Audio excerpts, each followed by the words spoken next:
Au nom du Père et du Fils et du Saint-Esprit, ainsi soit-il.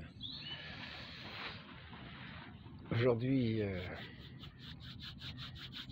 je voudrais amener ceux qui écoutent ces entretiens à faire un pas supplémentaire.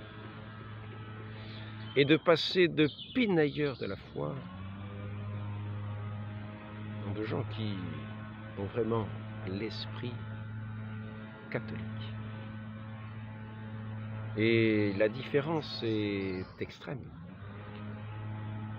Puisque d'un côté, nous n'avons pas accès au royaume des cieux. Mais que cet esprit catholique, seul, cet esprit catholique est nécessaire pour entrer dans le royaume des cieux. C'est cette distinction que notre Seigneur fait.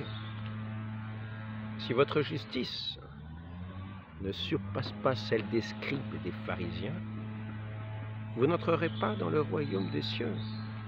Mais cette justice, ce n'est pas une justice de pinailleurs. L'ordre de l'amour est infiniment juste. Et c'est dans cet ordre que nous devons entrer, car l'Église est fondée, est unie dans cet esprit d'amour, non pas dans un esprit qui hésite toujours à avancer, qui a toujours la suspicion au fond du cœur.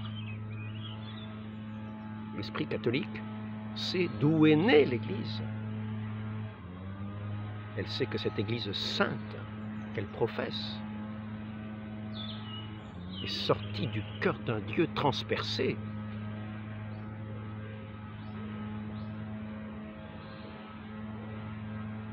Et ainsi, c'est dans ce cœur, dans ce sacré cœur de notre Dieu, que cette Église a sa demeure. Ce cœur fait sa demeure dans cette Église, à jamais, c'est-à-dire pour toujours. Notre Seigneur a institué son Église. Il a fondé son Église sur une pierre indestructible jusqu'à la consommation des siècles, dans l'ordre qu'il lui a plu de lui donner. Cette Église sainte qu'il s'est acquise au prix de son sang, au prix de sa vie, comme le sceau de cette alliance qu'il a voulu indéfectible entre Dieu et les hommes.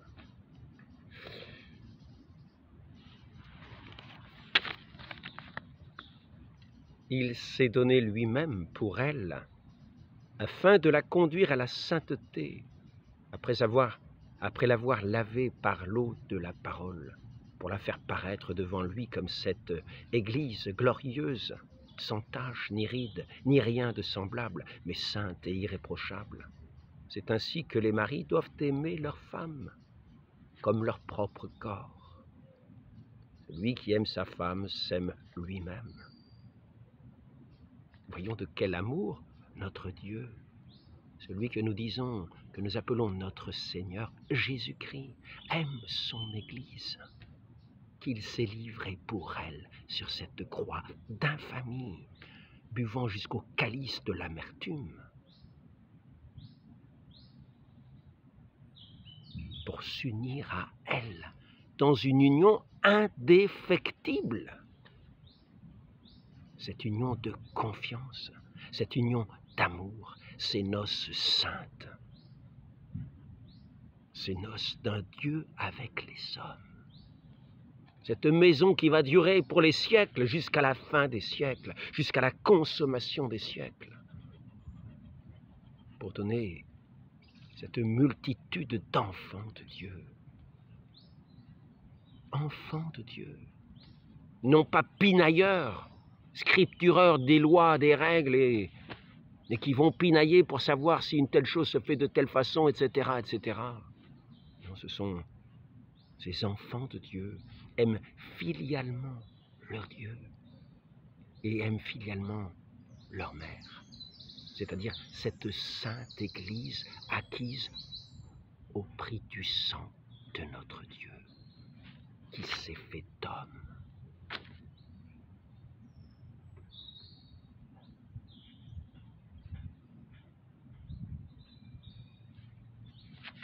Donc faisons très attention, faisons très attention.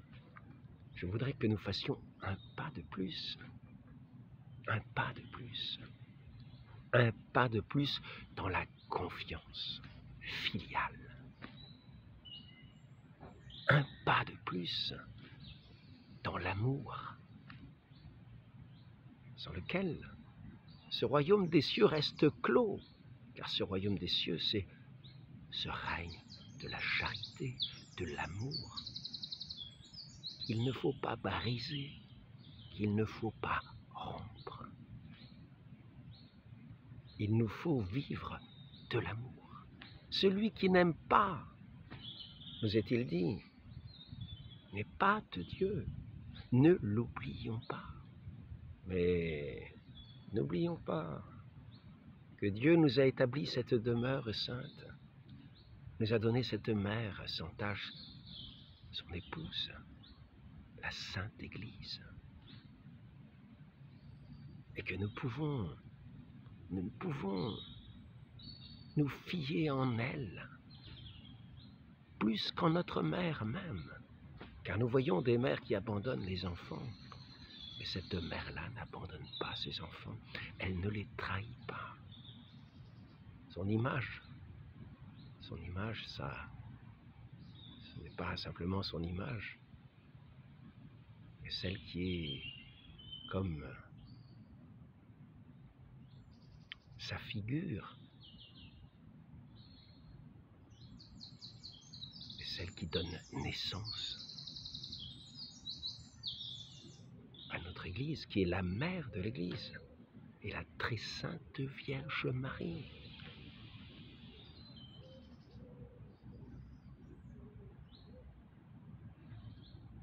Cette Église sainte,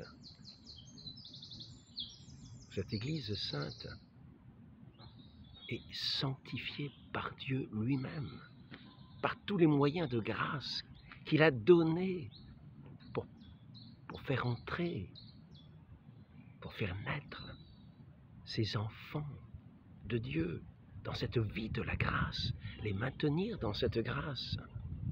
Il a pourvu son Église de façon indéfectible, infaillible. Et nous pouvons nous reposer en elle en toute confiance dans l'amour des enfants de Dieu. Ainsi, il ne s'agit pas pour chacun de scripter, de scripturer comme des scribouillards ou des scripts ou des... Non, il s'agit de nous reposer dans cette disposition confiante en notre Dieu qui a fondé cette Église sainte comme notre arche de salut, non pas comme une arche de perdition. Ainsi, je reprends le terme que j'ai déjà utilisé plusieurs fois, qui vient de cette expression très bien formulée du catéchisme du Concile de Trente. 9e article du symbole, je crois la Sainte Église catholique, chapitre 10 de ce catéchisme de l'Église catholique.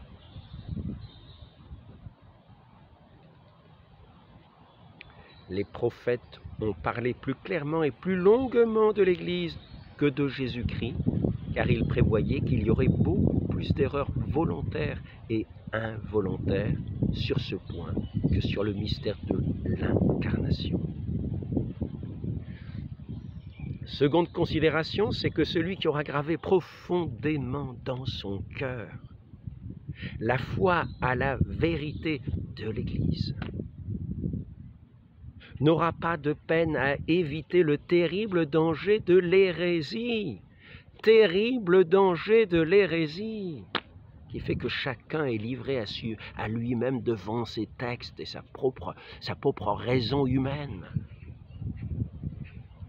Ayant porté son Dieu en suspicion, ayant rompu d'une certaine manière avec lui, pour se fier à son propre jugement, abandonner cette foi en son Christ qui a fondé son Église. Donc, tenons cette vérité de foi qui nous est révélée par notre Dieu. La seconde considération, c'est que celui qui aura gravé profondément dans son cœur la foi à la vérité de l'Église n'aura pas de peine à éviter le terrible danger de l'hérésie. On n'est pas hérétique par le seul fait qu'on pêche contre la foi, mais parce qu'on méprise l'autorité de l'Église, qui est Dieu même.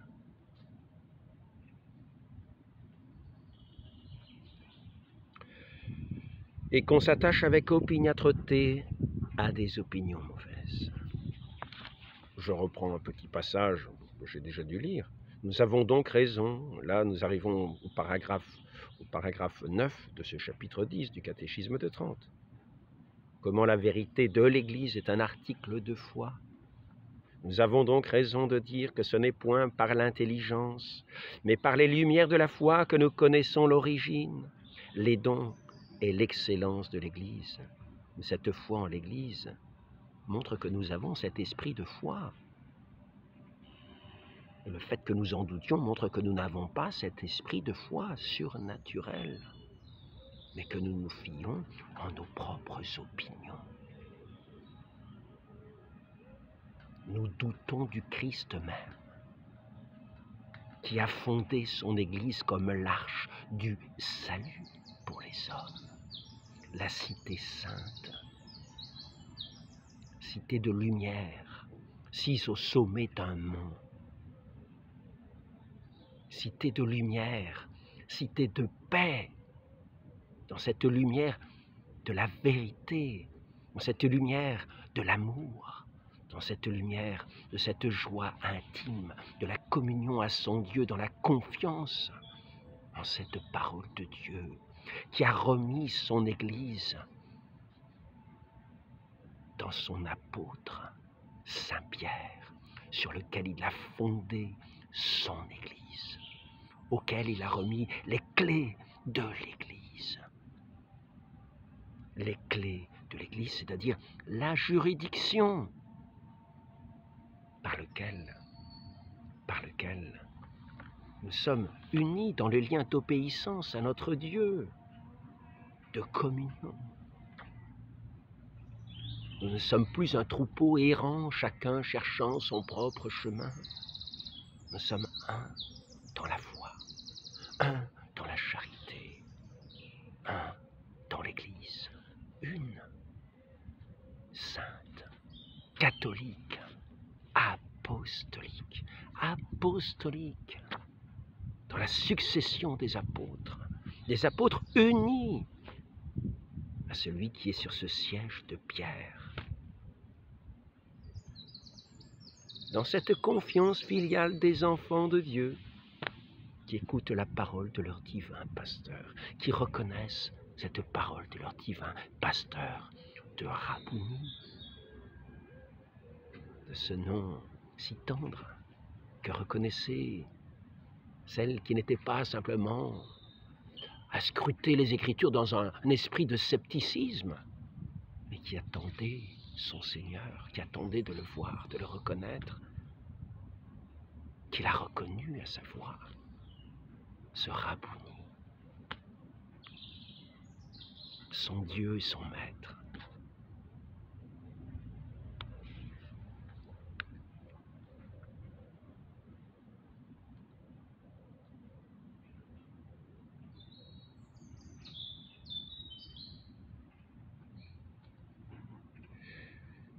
Les pasteurs doivent redoubler d'efforts pour instruire les fidèles de ce mystère de l'Église, les prémunir par là même contre les artifices de l'ennemi et les aider à persévérer dans la foi. Au reste, cet article dépend du précédent. Après avoir montré que toute la sainteté vient de l'Esprit Saint, comme de sa source et de son auteur, nous reconnaissons maintenant, par voie de conclusion, que la sainteté qui est dans l'Église ne peut sortir que de lui. Le mot « Église » vient du grec. Les latins l'ont emprunté à cette langue après la publication d'Évangiles et l'ont consacré exclusivement pour aux choses saintes. veut dire convocation.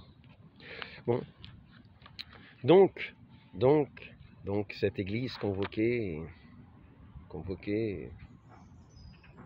de tous les horizons pour faire cette arche sainte, pour faire cette maison bâtie sur le roc, cet édifice indestructible, fondé par notre Seigneur, cette bergerie, ce bercail, où toutes les brebis peuvent venir dans cet abri sûr de notre Dieu.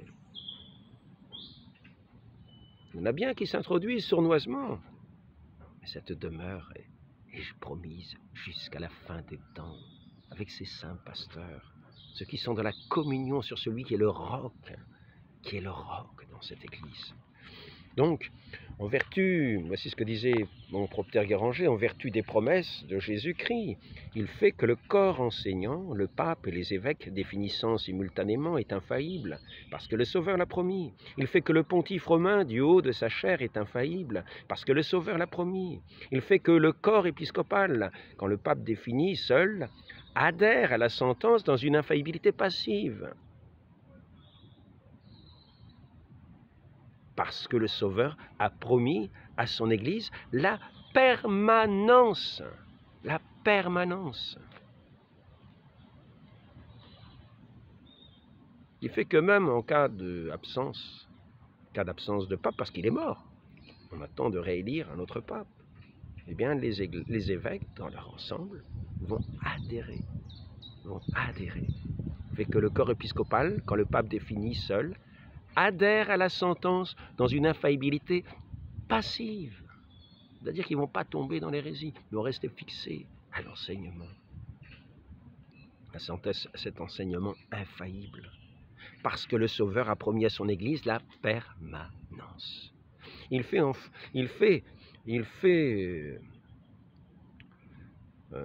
enfin que l'Église enseignée n'est jamais sans la vérité professée, avant comme après la définition, parce que le Sauveur a promis de maintenir ses fidèles dans la vérité jusqu'à la consommation des siècles. Ces fidèles, ce sont ceux qui sont dans l'Église, pas en dehors de l'Église, pas en ceux qui ne croient pas à la parole du Christ, pas en ceux qui ne croient pas en l'Église qui est professée par les fidèles.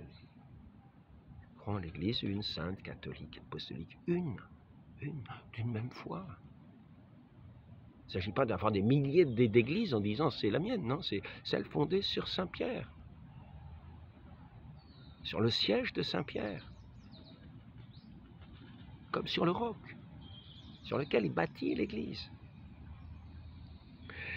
Il fait enfin que l'Église enseignée n'est jamais sans la vérité professée, avant comme après la définition, parce que le Sauveur a promis de maintenir ses fidèles dans la vérité jusqu'à la consommation des siècles. Il ne peut y avoir de définition de foi qui ne soit accueillie par le consentement de l'Église.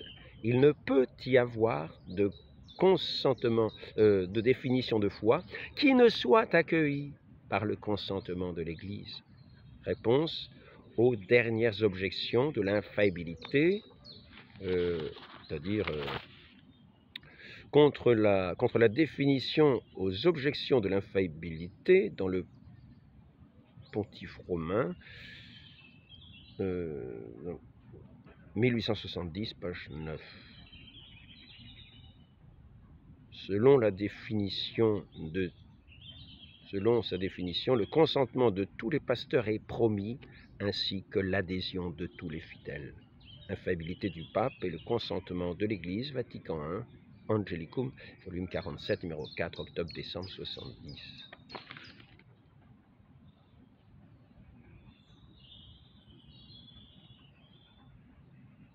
Le consentement ultérieur de l'Église, cependant, est toujours l'effet de la définition du pontife. C'est-à-dire, c'est sur une définition. Il ne s'agit pas d'une question qui n'est pas encore redéfinie. Il s'agit vraiment d'une définition. Et là, le consentement ultérieur de l'Église, cependant, est toujours l'effet de la définition du pontife.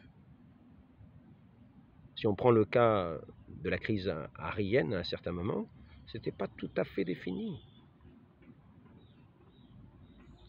Et là, il est question, le consentement ultérieur de toute l'Église, cependant, est toujours l'effet de la définition du pontife. Franzelin, Johann Baptiste, etc., Tractatus, in Divina Traditione Scriptura. Donc ce qui est dit là, c'est à tenir, ce que je dis moi, c'est ce que je dis moi. Thèse de Ecclesia Christ, Romée, 1907, page 221-223. C'est au sujet de l'indéfectibilité de l'Église. Tous les pasteurs d'un seul mouvement ne pourront jamais tomber dans l'erreur, même en cas d'absence de pape. Voilà. Donc, ce que je veux dire là, c'est qu'en fait, j'en reviens bien. Celui qui aura gravé profondément dans son cœur la foi de la vérité de l'Église n'aura pas de peine à éviter le terrible danger de l'hérésie. C'est surtout ce point-là qu'il faut considérer. Car il ne s'agit pas de simplement le considérer, même simplement intellectuellement. Il faut entrer dans l'Église par le cœur, en l'aimant, en aimant celle qui est le don de notre Dieu, en l'aimant, et n'ayant nulle crainte en elle. L'amour bannit la crainte. Toute suspicion, nous pouvons la chasser. Ce qui nous unit ne tient pas dans la suspicion. Nous demeurons unis dans cette sainte Église, dans la charité, dans cette confiance filiale des enfants envers cette Église qui est l'épouse sainte du Christ, qui est née de son côté, il s'est uni par son sang, comme sceau de son amour, que nous devons lui rendre, amour pour amour, dans la confiance de ce Dieu qui mérite notre confiance, notre foi. Et nous devons lui donner amour pour amour, vie pour vie. C'est le sens de ces épousailles mystiques, de ce Christ et de cette sainte épouse, de ce corps du Christ.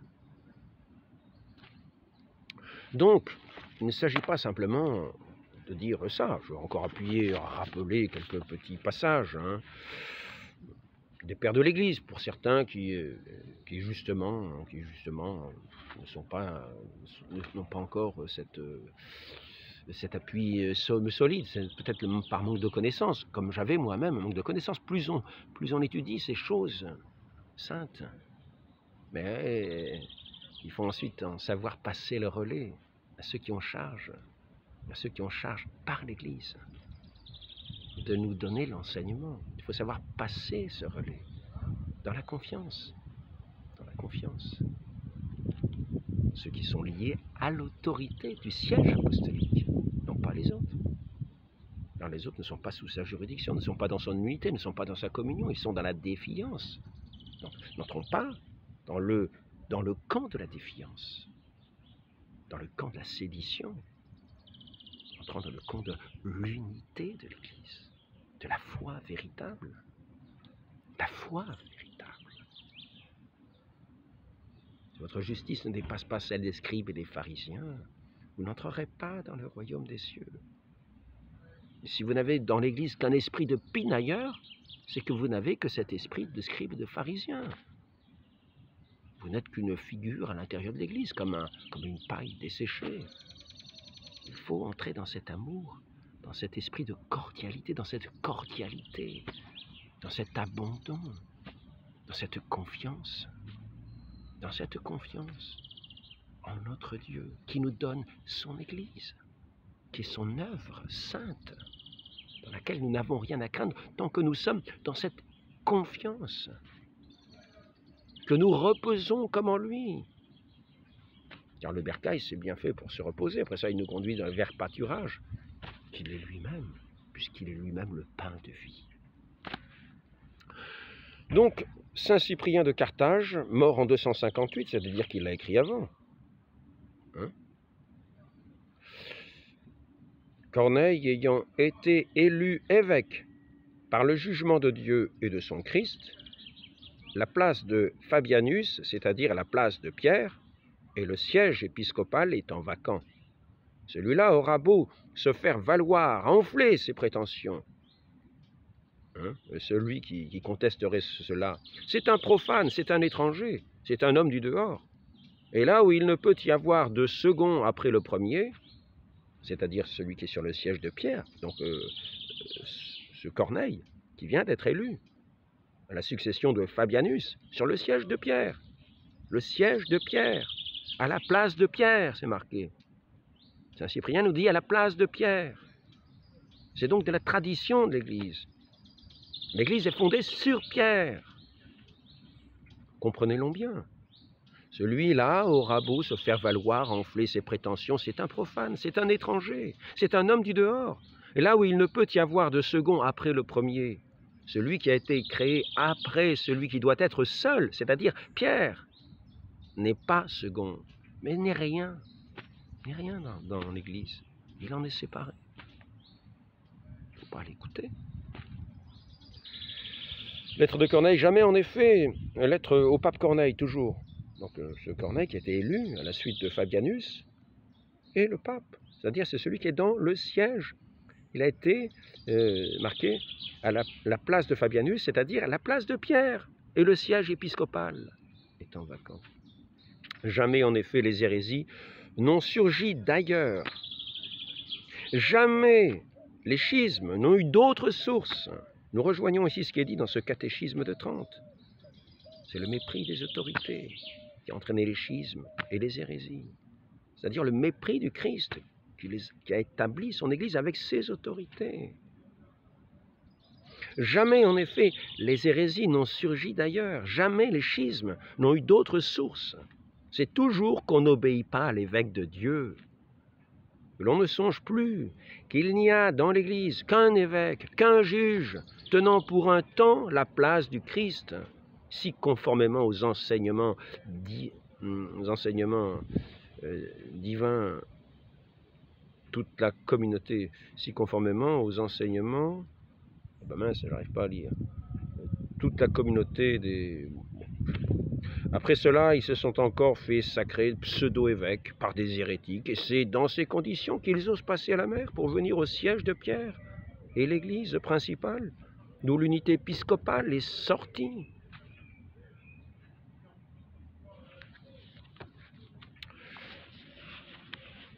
Donc, il nous faut maintenant voir que ce siège de Pierre, il réside dans ses successeurs. Ceux qui sont sur le siège de Pierre, ce sont les successeurs de Saint Pierre. C'est Saint Pierre qui, en eux, agit d'une certaine manière. Donc, l'Église pourra-t-elle manquer de force et d'efficacité quand le Christ lui-même lui prête une assistance continuelle? Voici que je suis avec vous tous les jours jusqu'à la consommation des siècles. Il est par conséquent impossible que l'Église ne subsiste aujourd'hui et toujours, mais même aussi qu'elle ne subsiste pas absolument la même qu'au temps apostolique, sauf à dire « à Dieu ne plaise », ou bien que le Christ, notre Seigneur, a failli à son dessein, ou bien qu'il s'est trompé quand il affirma que les portes de l'enfer ne prévaudront jamais contre elle. Et c'est là que nous pouvons rencontrer le problème. Si nous ne croyons pas en l'Église, c'est que nous ne croyons pas en notre Seigneur Jésus-Christ. Nous prétendons qu'il a failli.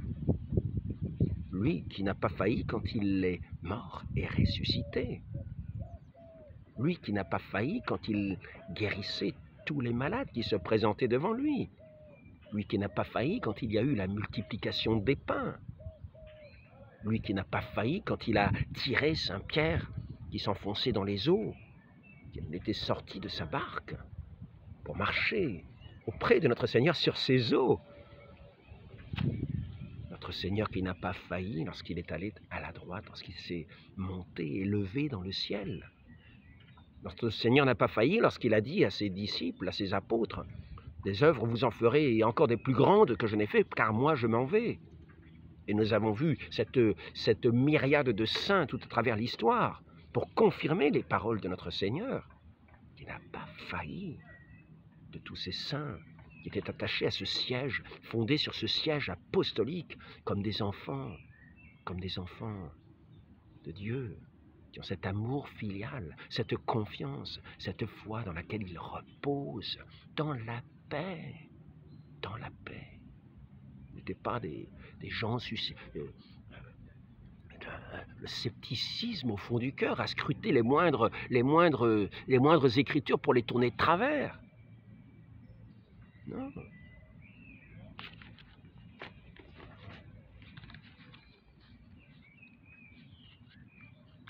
Je reprends ce qui fait partie de cet esprit de confiance, de cet esprit de foi. Aucun chrétien, j'ai oublié de citer le passage précédent, par conséquent, il est impossible que l'Église ne subsiste aujourd'hui et toujours, mais aussi qu'elle ne subsiste pas absolument la même qu'au temps apostolique, sauf à dire que le Christ a failli. Alors donc, c'est Pie XI, Mortalium Animios, 1926. Pour ceux qui sont attachés aux enseignements de celui qui est la pierre sur laquelle repose l'Église, qui ne doute pas de ses enseignements. Donc ici, nous sommes à Communium Rerum, Saint Pie X, 1909. Aucun chrétien ne doit discuter si ce que l'Église catholique croit de cœur et enseigne de bouche, ou n'est pas. Hein? Aucun chrétien ne doit discuter si ce que l'Église catholique croit de cœur et enseigne de bouche est ou n'est pas. Mais en s'attachant inébranlablement à sa foi, élément vivant selon elle, il peut chercher en toute humilité la raison de ce qui est. Donc de sa foi en l'Église, de sa foi dans ce pasteur que le Christ a établi pour être son vicaire. Et les portes de l'enfer ne prévaudront pas contre lui. Soyons-en sûrs. Soyons-en sûrs. Quelles que soient les formes, quelles que soient... Aimons ces pasteurs que notre Dieu nous a donnés. Ils peuvent avoir des travers comme tout pécheur. Il faut savoir que cette convocation, dont le nom signifie, l'Église signifie convocation, nous l'avons vu, que cette convocation des pécheurs, il est venu pour les pécheurs et les malades. Eh oui, afin de les conduire dans la vie éternelle, dans la sainteté, tout au long de leur vie, dans cette confiance filiale, dans cet abandon à leur Dieu. Et là, dans cet abandon à leur Dieu, dans ses ministres, celui qui en particulier a été établi comme étant le rocher pour enseigner, confirmer les frères dans la foi. Aucun chrétien ne doit discuter si ce que l'Église catholique croit de cœur et enseigne de bouche est ou n'est pas. Mais si ce que l'Église catholique, je dis bien, il s'agit de la foi en l'Église. Aucun chrétien ne doit discuter si ce que l'Église catholique croit de cœur ou enseigne de bouche est ou n'est pas. Mais en s'attachant inébranlablement à sa foi, dans l'Église, et l'aimant et vivant selon elle, il peut chercher en toute humilité la raison de ce qui est dit, de ce qui n'est pas dit, de ce qui est dit. Et s'il le peut comprendre, qu'il rende grâce à Dieu. S'il arrive à comprendre l'objet de la difficulté qui se présente à ses yeux, qu'il rende grâce à Dieu. S'il ne le peut pas, qu'il ne fonce pas avec ses cornes contre l'obstacle, mais plutôt courbe la tête avec révérence dans cette confiance filiale, indestructible, cette foi en l'Église, cette foi au Christ qui l'a établie, pour qu'elle soit son lieu de repos, son bercail saint. Ça m'a semblé dit, il y a des discussions, un tel dit une parole, et souvent nous la prenons mal. Et nous blessons la charité en venant le contredire. Non, il dit, abandonnons notre propre jugement, pensant que sur le point qu'il veut le dire, il a sans doute raison et moi tort. Il nous invite à abandonner notre propre jugement pour entrer dans celui de Dieu. Non pas simplement au sujet de ce que dirait une personne, mais dans ce qui touche le domaine de l'Église. C'est un chemin d'abandon. Le Christ a été à l'abandon sur la croix. Père, pourquoi m'as-tu abandonné? Et c'est le chemin de tous les chrétiens, un chemin d'abandon. d'abandon de nous-mêmes. Celui qui ne hait pas jusqu'à sa propre âme n'est pas digne de moi. Notre Dieu, les voies de Dieu ne sont pas celles des hommes. Nous devons avoir cette confiance filiale qui non seulement nous fait qu'on entre en scrutant comme une épouse et un époux signerait un contrat juste en disant oui bon d'accord moi je signe ça mais c'est juste légal quoi. Hein, on est mariés, on touchera pas sous mais par contre moi il m'enquiquine un petit peu donc, oui je me méfie quand même un petit peu de lui. Non. Les époux se donnent l'un à l'autre d'un cœur tout entier. Ce n'est pas simplement une communion de biens, c'est une communion de personnes. Et dans l'Église, la chose est divinement, l'Église instituée divinement, fondée divinement. La chose ne soupçonne aucun doute, aucune suspicion dans ce qui est du domaine de la foi. Et c'est là que nous entrons, que nous dépassons cette justice des scribes et des pharisiens pour entrer dans cette confiance filiale des enfants de Dieu, laissant leur charge à ceux qui ont charge. Et si nous ne comprenons pas, baissons les cornes, demeurons en paix dans cette grâce que nous avons d'avoir été appelés dans cette église, dans cette arche, au prix du sang de Dieu qui nous a rachetés par son sang, dans l'ignominie du monde, que le monde, il a cloué sur cette croix d'ignominie. Parmi les insultes, les colibés, les suspicions, tous ces scribes et ces pharisiens qui criaient auprès du Christ « Ouais, si tu es Dieu, descends de ta croix !»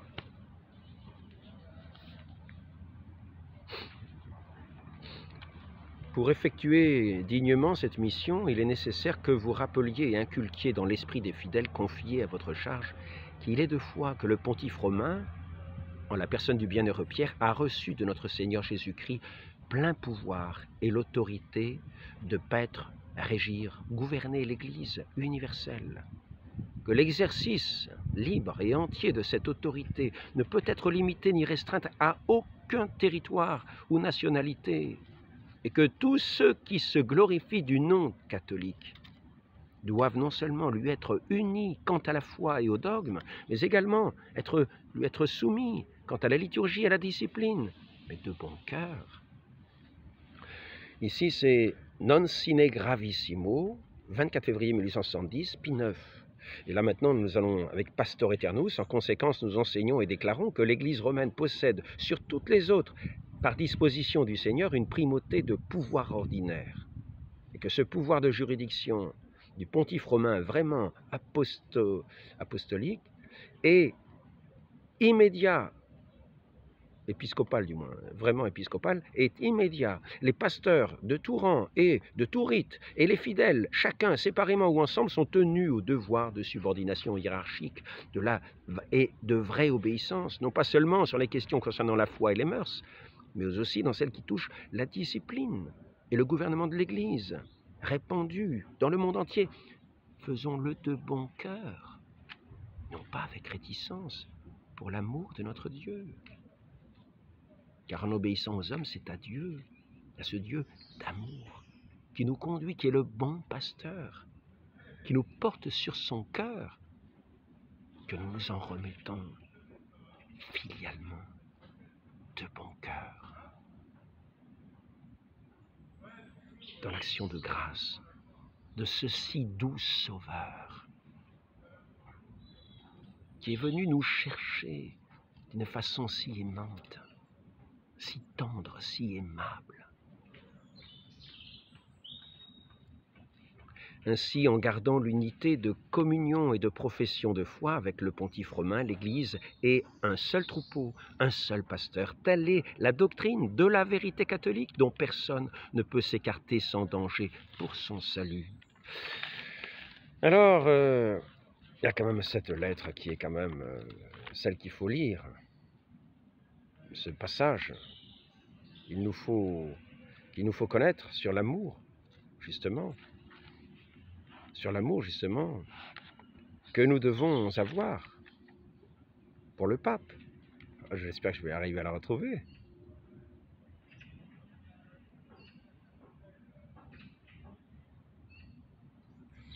C'est peut-être pas celui-là, peut-être nous le trouverons ensuite.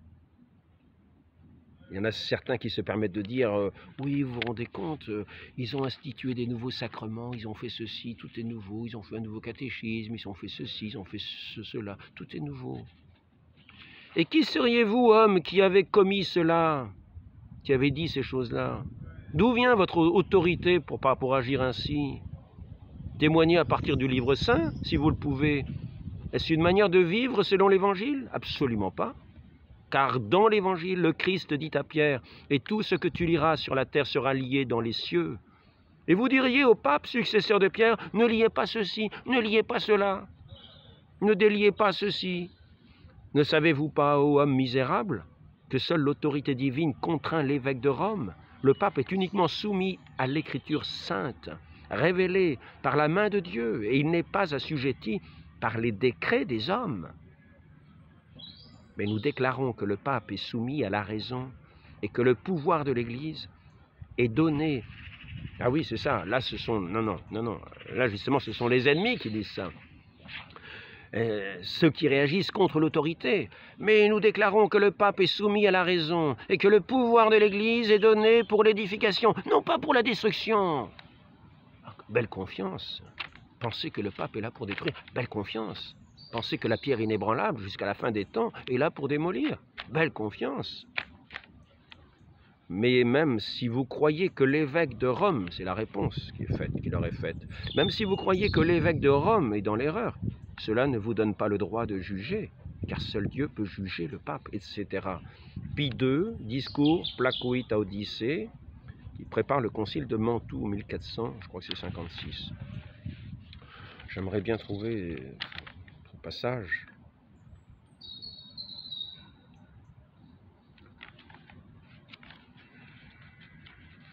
Je crois bien que, malheureusement, peut-être pas être pour aujourd'hui, pourtant.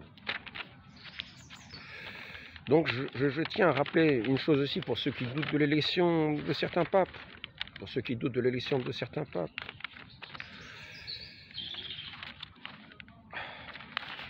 Il n'y en a pas tant que ça, des pages. Hein. Élection du pape. En décrétant de la légitimité d'un pape, en discutant de la légitimité d'un pape, sur la légitimité du pape, Pie XII disait « Ce consentement ayant été donné dans un espace de temps qui, dans la mesure où il est nécessaire, doit être déterminé par le sage jugement des cardinaux à la majorité des votes, l'élu est immédiatement pape et il requiert par le fait même et peut exercer une juridiction pleine et absolument sur le monde entier. Dès lors, si quelqu'un ose attaquer des lettres de décision concernant n'importe quelle affaire émanant du pontife romain avant son couronnement, nous le frappons de peine d'excommunication à encourir ipso facto Pie XII, Constitution apostolique, Vacantis Apostolicae Sedis, 8 décembre 1945. Il excite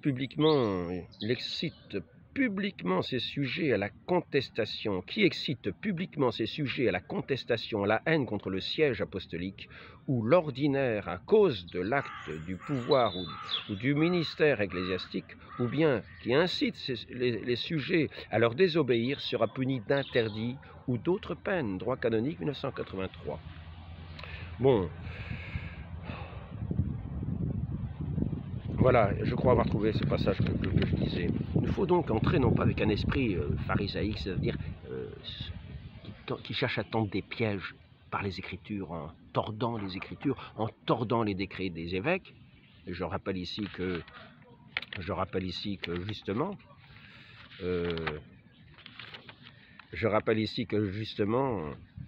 il ne faut pas usurper de sa place, il ne faut pas détrôner les hiérarchies.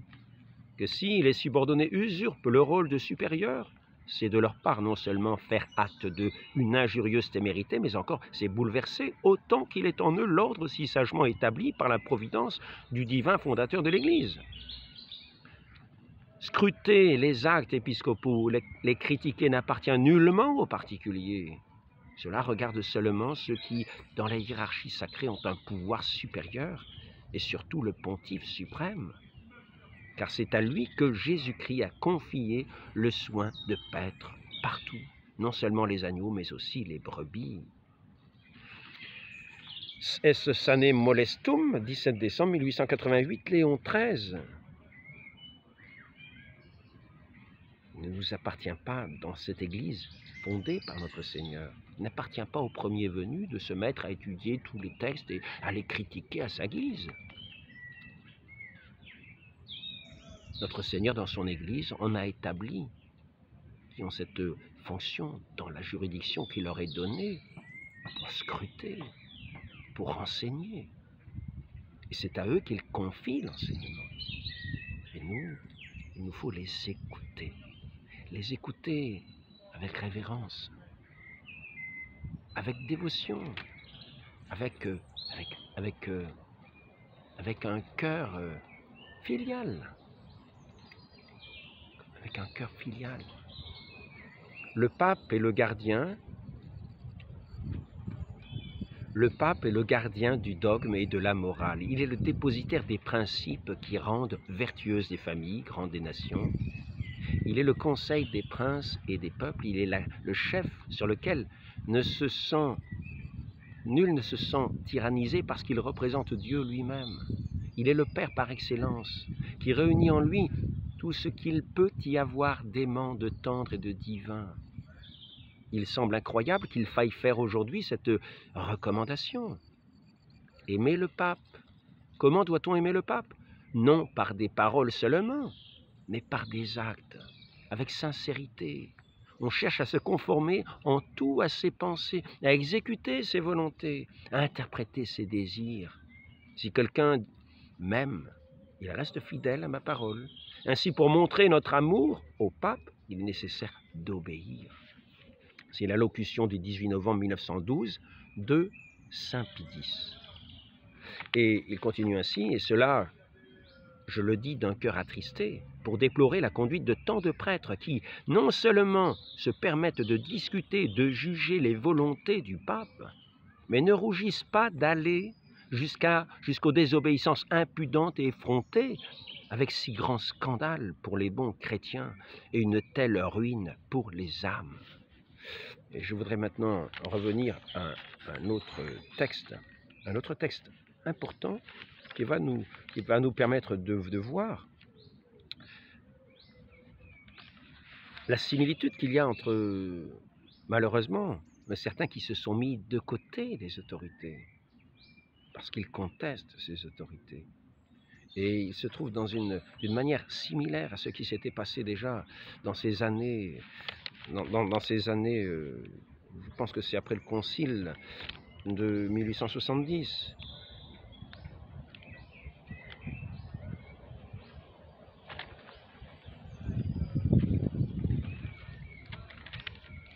Il faut que je retrouve.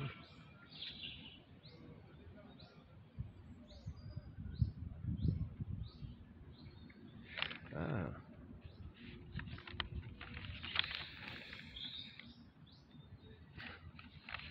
Alors, puisque je ne retrouve pas aussitôt, je vais rappeler quand même un texte important qui nous permettra d'en venir, malheureusement, pour ceux qui remettent en cause, ils pourront se reconnaître dedans. Là, c'est Pélage. On en vient à Saint Pélage en 561, lettre aux évêques de Toscane. Il leur rapporte le témoignage de saint Augustin qui fait la déclaration que le Sauveur a faite, qu'il fondait son Église sur le siège apostolique, à regarder comme schismatique tous ceux qui se détachent de l'autorité ou de la communion du pontife. Qui remplissait ce siège, et donnait pour preuve visible que de la seule Église, la fondation sur le siège de Saint-Pierre et de ses successeurs, d'où il conclut qu'ils doivent se croire séparés de la communion de cette vraie Église catholique et universelle, et des lois que dans la célébration des saints mystères, qui se font des lois, que dans la célébration des saints mystères, ils retranchent contre la coutume le nom du pontife romain, qui en qualité de successeur de Saint-Pierre fait la fermeté de cette même Église. Saint Pélage, lettre aux évêques de Toscane, PL 69, 398. Donc maintenant, je vais essayer de trouver ce passage important et j'en finirai peut-être là.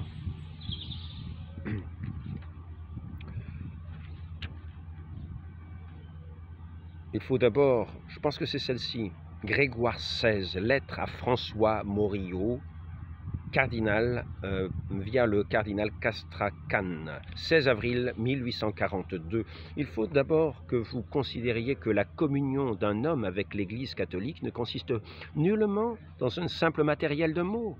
Ce n'est pas une discussion de scribes et de pharisiens qui sont en train de pinailler pour essayer ou de tendre des pièges ou de regarder de travers ce qui est écrit, de ne jamais le regarder dans le bon sens, dans un sens filial, dans un sens catholique.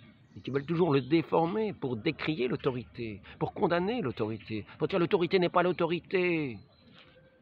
Il faut que vous considériez que la communion d'un homme avec l'Église catholique ne consiste pas dans un simple matériel de mots, mais qu'elle consiste dans les œuvres et dans la vérité. Quiconque donc résiste opiniâtrement au décret du siège apostolique et s'éloigne ainsi, par sa coutumace, des sentiments de l'Église, est certainement étranger à sa communion. Ces sentiments qui sont un sentiment de confiance filiale. Nous sommes les enfants de l'Église. Nous avons foi en notre Dieu, dans une confiance filiale. Nous sommes aussi enfants de Dieu en naissant dans cette Église. Qu'il conduit comme un divin, comme le divin pasteur. Quiconque donc résiste opiniâtrement au décret des sièges apostoliques et s'éloigne ainsi par sa coutumace des sentiments de l'Église est certainement étranger à sa communion, quoiqu'il prétende qu'il veut vivre dans la communion même.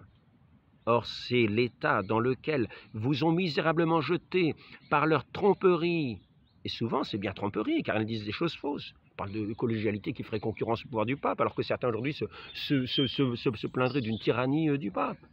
On voit bien que la chose ne va pas. Les deux ne peuvent pas être vrais. On voit bien que ceux qui disent que la collégialité est un nouveau pouvoir qui fait concurrence au pape, c'est faux. La liberté religieuse n'est pas un droit à l'erreur, etc., etc., etc., etc. Il y en a qui disent que la liberté religieuse est un droit à l'erreur. Lisez le catéchisme, vous verrez que c'est faux. Prenez le catéchisme qui est fait pour les fidèles. C'est l'enseignement de l'Église aux fidèles. Et cela, nous pouvons le lire et nous avons même comme un devoir moral de le lire pour savoir ce que l'Église vraiment enseigne de sa bouche et non pas de la bouche de gens qui viendraient la contredire en parlant de places qu'ils n'ont pas, qui sont coupés de l'autorité.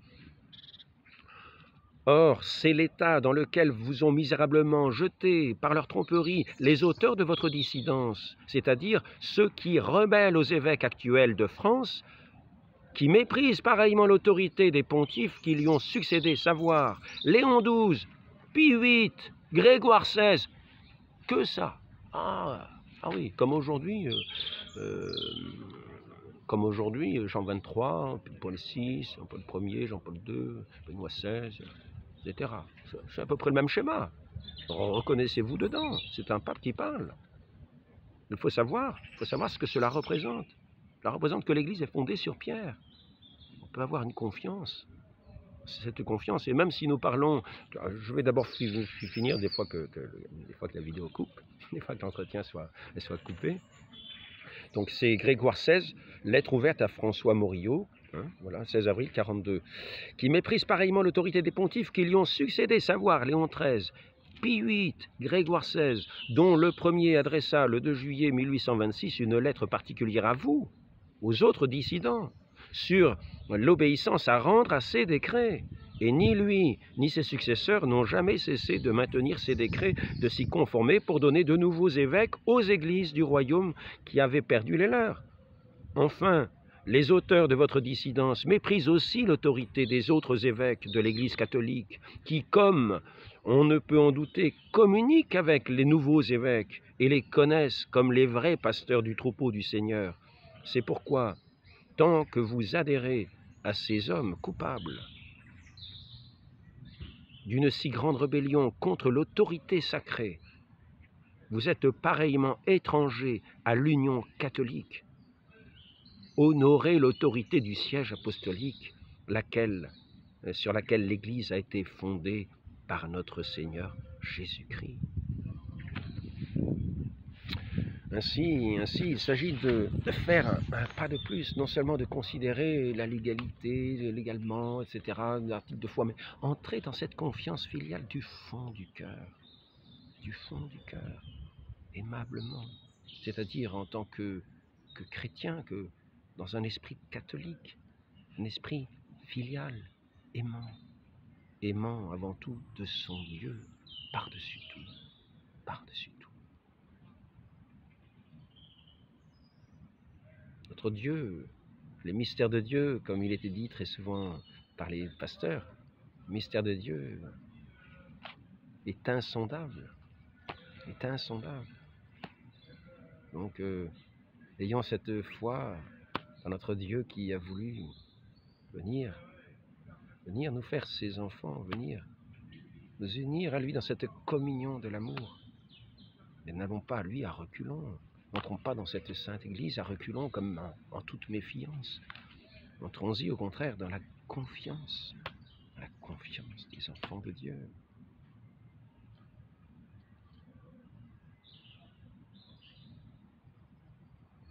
Demandons cette grâce à la très sainte Vierge Marie.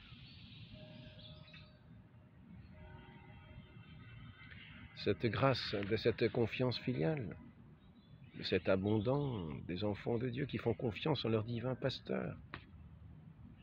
De cette Église établie jusqu'à la consommation des siècles.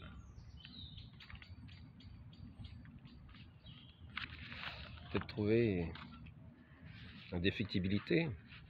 Assurément, il demeure dans l'Église non seulement l'indéfectibilité dans le fait de croire, appelée infaillibilité passive, mais également l'infaillibilité dans la proclamation de la vérité révélée lorsqu'elle a été proposée comme foi catholique, de telle sorte que même lorsque l'Église est privée temporairement de sa tête visible, il est impossible que tout le corps de l'Église enseigne ou tout l'épiscopat dans son enseignement s'écarte de la foi définie et sombre dans l'hérésie, car la permanence de l'esprit de vérité dans l'Église subsistine, fait partie de la promesse même et de l'institution de l'indéfectibilité de l'Église pour toujours, jusqu'à la consommation du monde. Thèse de Ecclesia Christi, Romae 1907, Franzelin, opusité, page 221-223.